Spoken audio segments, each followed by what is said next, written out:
Assalamualaikum to Dr. Nafisa and my fellow friends. I am Nurul Hazirah binti Zainal, the presenter of this topic.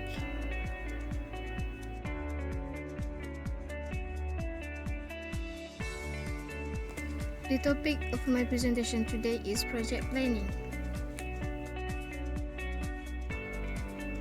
Project planning is one of the 4 phases in project life cycle. Project life cycle has 4 phases, which are initiating, planning, performing, and closing the project. In the initiating phase, projects are identified and selected. They are then authorized using a document referred to as a project charter. Then, the planning phase includes defining the project scope, identifying resources, developing a schedule and budget, and identifying risks, all of which make up the baseline plan for doing the project work. In the performing phase, the project plan is executed and activities are carried out to produce all the project deliverables and to accomplish the project objective. During this phase, the project progress is monitored and controlled to ensure the work remains on schedule and within budget. The scope is fully completed according to specifications and all deliverables meet acceptance criteria. Also, any changes need to be documented, approved, and incorporated into an updated baseline plan if necessary. In the closing phase. In the closing phase, project evaluations are conducted, lessons learned are identified and documented to help improve performance on future projects, and project documents are organized and archived. Then I'll proceed to project planning. Before jumping in and starting the project team or contractor must take sufficient time to properly plan the project. It is necessary to lay out a roadmap or game plan that shows how the project scope will be accomplished within budget and on schedule. Trying to perform a project without a plan is like attempting to assemble a backyard grill without first reading the instruction. Individual team planning is unnecessary or a waste of time involving need to find later on to do things.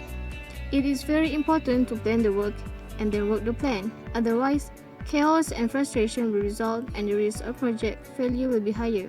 Once a project is authorized and a contract is signed with an external contractor, the next phase of the project life cycle is to do detailed planning for how to accomplish the project.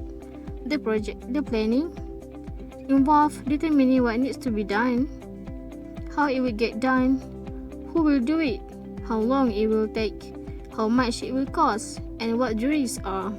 The result of this effort is a baseline plan that is set of integrated documents that shows how the project scope will be accomplished within budget and on schedule.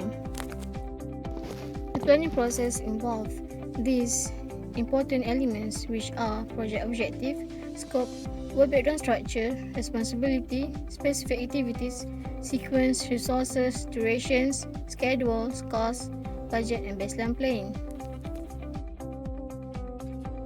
Then, the first question in the planning phase is, what needs to be done? First, we need to establish a project objective. The objective must be agreed upon by the sponsor or customer and the organization that will perform the project. Second, we need to define scope. A project scope document must be prepared. It should include customer requirements, a statement of work, as well as a list of deliverables and associated acceptance criteria that can be used to validate that the work and deliverables meet specifications. Next, how the project will get done. First, we need to create a work breakdown structure. Work breakdown structure is to subdivide the project scope into pieces or work packages. Although projects may seem overwhelming when viewed as a whole, one way to conquer even the most monumental endeavor is to break it down into smaller components. A work breakdown structure, or WBS, is a hierarchical decomposition of the project work scope into work packages to be executed by the project team that will produce the project deliverables. Second, we need to define specific activities.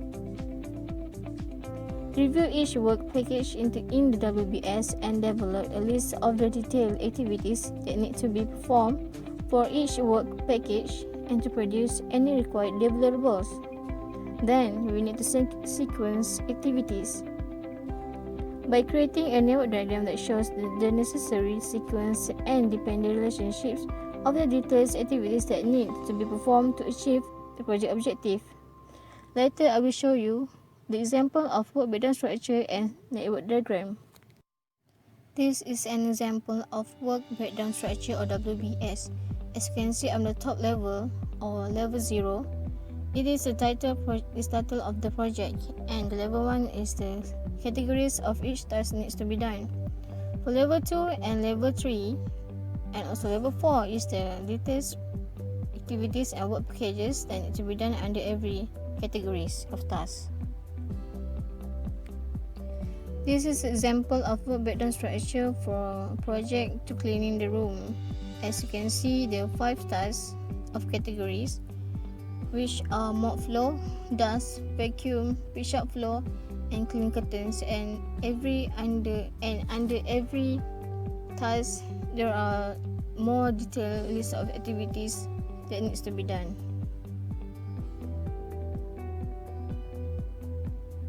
And also, this is another example of WBS for another project to build deck. And this is an example of network diagram for activity or note, which are every boxes include the name of the task needs to be done and started from the start until finish, and we need to enter the duration needs to be done for every task.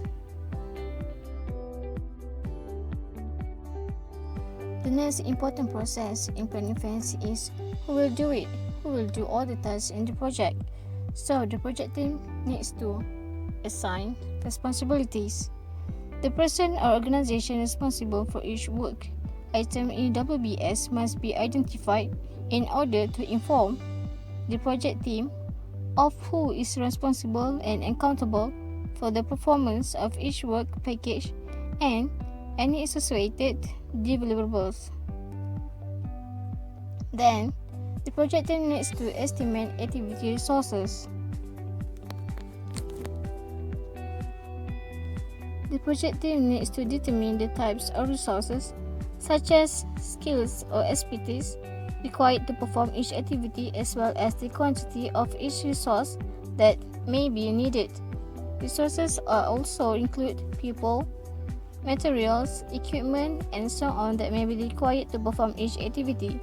Resource estimates must consider the availability of each type of resource, whether it is internal or external, such as subcontractors, and the quantity available over the duration of the project. Designate a specific individuals to be responsible for each activity.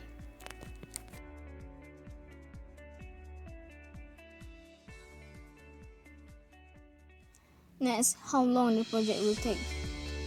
So, the project team needs to estimate activity durations.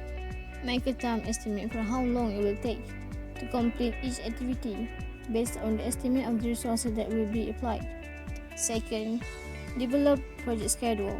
Based on the estimated duration for each activity and the dependent relationship of the sequence of activities in the network diagram, we can develop the overall project schedule, including when each activity is expected to start and finish, as well as the latest times that each activity must to start and finish in order to complete a project by the required completion date. Then, how much the project will cost. So, in order to know the cost of the project, we need to estimate the activity cost. Activity cost should be based on the types and quantities of resources estimated for each activity, as well as the appropriate labor cost rate or unit cost for each type of resource. Then, we need to determine the budget. A total budget for the project can be developed by aggregating the cost estimates for each activity. Similarly, budgets can be determined for each work package in the WBS by aggregating the cost estimates for the detailed activities for each work package. Other costs such as project or organizational, administrative, indirect, or overhead costs should also be included in the budget and be appropriately allocated to each activity or work package. Once the total budget is determined for the overall project, or for each work package, a time-phase budget needs to be developed to distribute the budget over the duration of the project or work package based on the project schedule. Last but not least, we need to know what the risks are. Of course, in every project or event, there are so many risks that can be occurred. So what the risks are? Risk is an uncertain event that if it occurs can jeopardize accomplishing the project objective.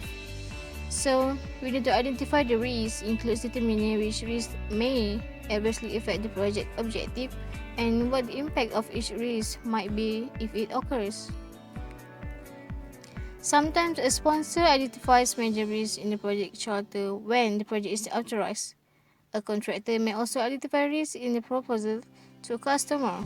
It can show the customer that the contractor has been experienced and realize the approach to performing the project and wants to avoid surprises.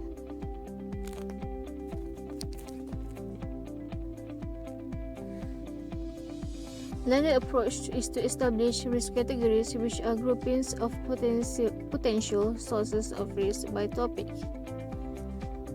There are 6 categories of risk that can be occurred in our project, which are the first one is technical. We might be faced technical risks as a failure to meet customer performance requirements.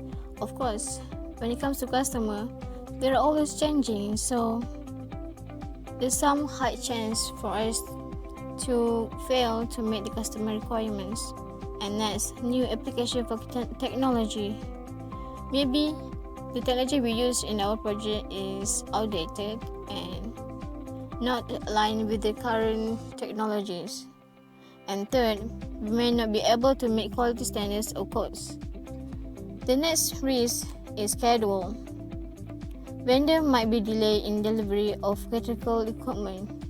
For example, if we need to use a PA system of microphone for our project, so the vendor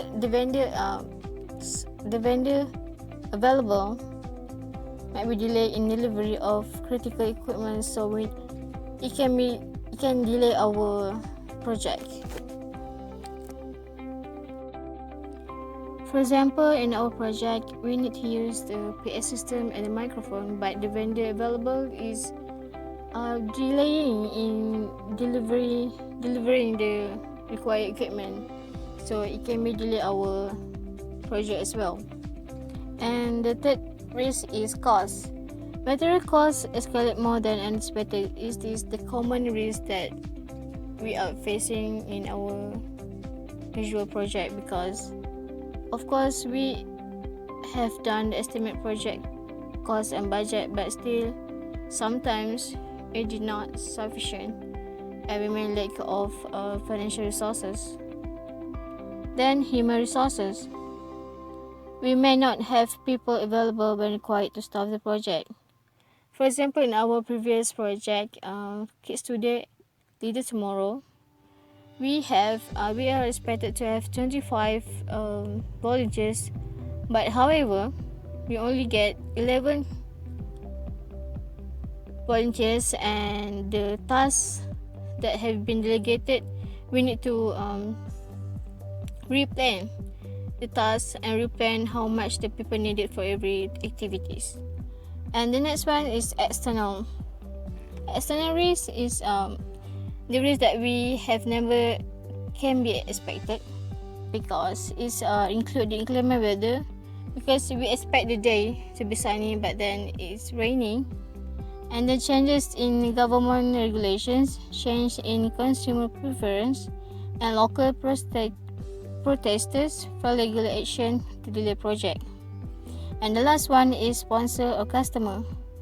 Delays in approval. Sometimes the sponsor needs the top management for the sponsor might be very busy and not available, so the process to get the approval might be postponed.